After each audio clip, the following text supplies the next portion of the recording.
Olá, aqui Dr. Luiz Ovando, deputado federal por Mato Grosso do Sul. Eu quero, nesta oportunidade, falar com vocês sobre a fala do presidente. Bolsonaro está certo.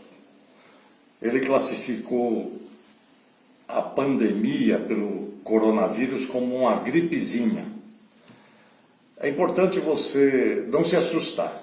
E aqui, para a gente começar a conversar, eu quero dizer para vocês a minha credencial, né?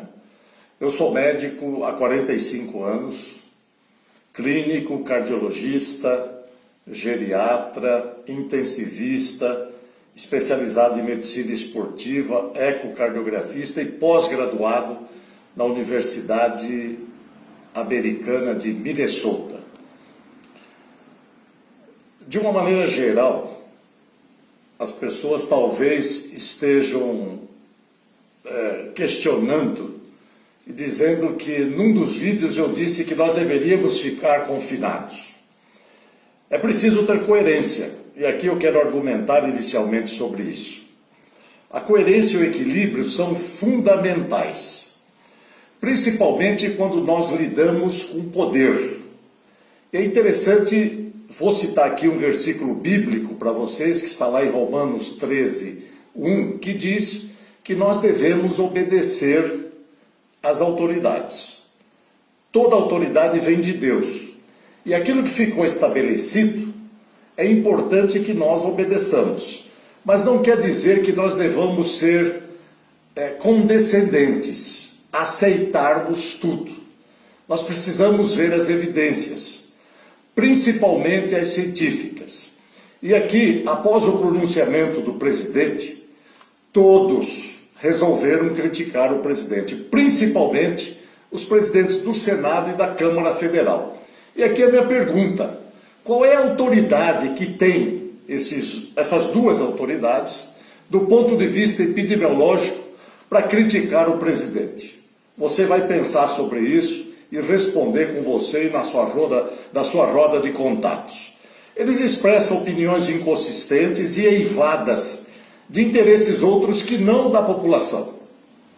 Vejam o fundamento do posicionamento do presidente. Vamos aqui entender um pouquinho para a gente não ficar apaixonado e não deixar que a racionalidade vá à frente das nossas opiniões. O Brasil tem 211 milhões de habitantes. 69% da população está entre 20 e 59 anos de idade. Isso significa 146 milhões de habitantes. 88,46% da população está abaixo de 60 anos de idade, ou seja, 186 milhões. A força de trabalho máxima está aí. 11,54% da população está acima de 60 anos, ou seja, 24 milhões de habitantes. 4% da população acima de 70 anos, ou seja, 8,4 milhões de habitantes. E esse pessoal não trabalha mais, muito poucos. Então, o perfil epidemiológico agora, né, da doença e faixa etária, é o que a gente precisa concentrar. Na China, a taxa de mortalidade abaixo dos 50 anos foi de 0,4% dos infectados. Na Alemanha, 0,35%. Na Coreia, 1,23%. No Brasil, até o momento, é de 1,55%. Na Espanha, de 6,06%. E na Itália, variando de 6,96% a 9%. Cerca de 80% dos sintomas é leve. O aumento da faixa etária requer internação. E é bom destacar que nem sempre a internação é benéfica. Atente bem para isso, o que eu vou falar agora.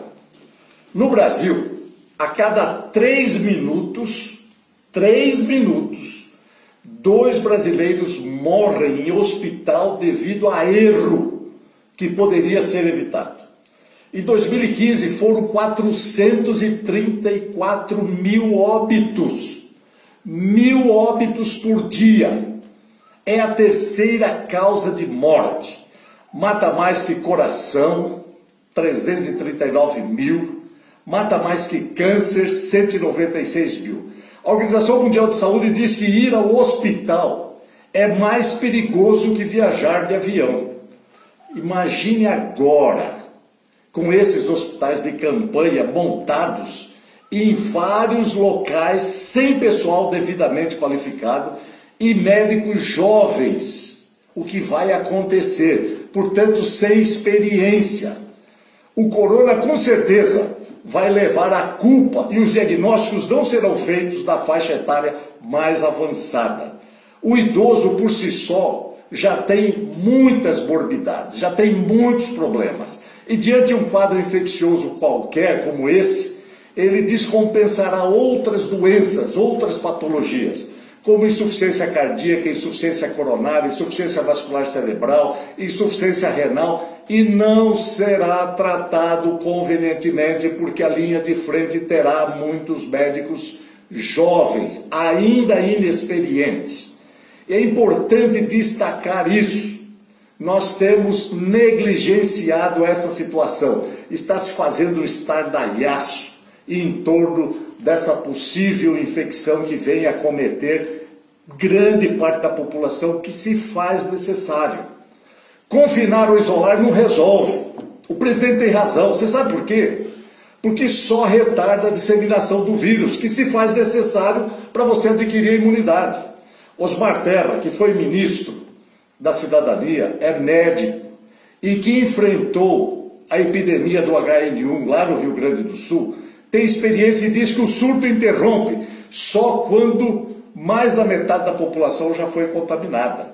Isso porque a barreira agora é a imunológica.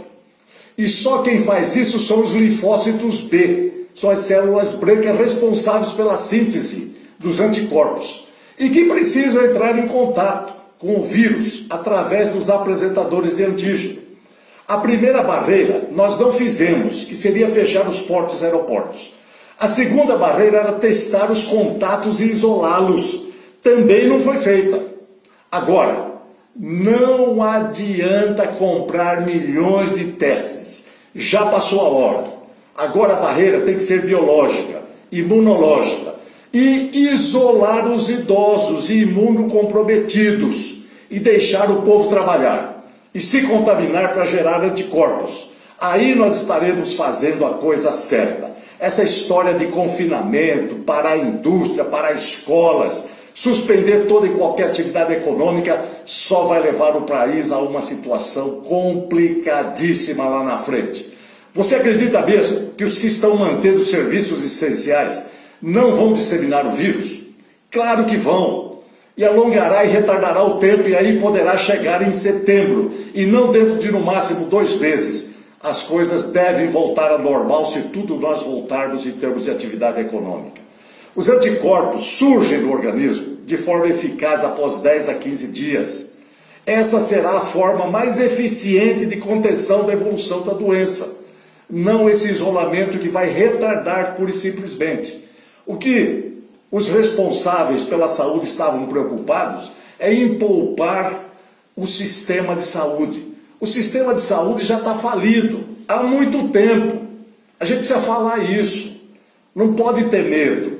Agora, o que nós temos que fazer? É recomendar os cuidados. Lavar a mão, colocar máscara quando você tiver com problema, isolar se você for dado positivo do teste. É isso que tem que ser feito. Essa questão de isolamento econômico, ficar em casa, isso vai levar o país a um retrocesso, a uma bancarrota, a uma falência global. Nós precisamos reativar a economia. Isolamento não levará o país, vai levar o país a colapso econômico. O que a oposição está estimulando e jogará a culpa no presidente. É preciso dizer aqui do ponto de vista político. Não tem jeito de separar saúde de política nesta situação, nesta circunstância que nós estamos enfrentando. É preciso termos alicerces científicos e evidências através dos dados que nos apontarão cada decisão a ser tomada. Pense sobre isso, não fique assustado, cuide do seu idoso, cuide daquele que tem comprometimento imunológico, porque esta é a faixa menor da população. E a faixa etária produtiva desse país precisa voltar a trabalhar e produzir, caso contrário, nós todos teremos problemas futuros. Muito obrigado.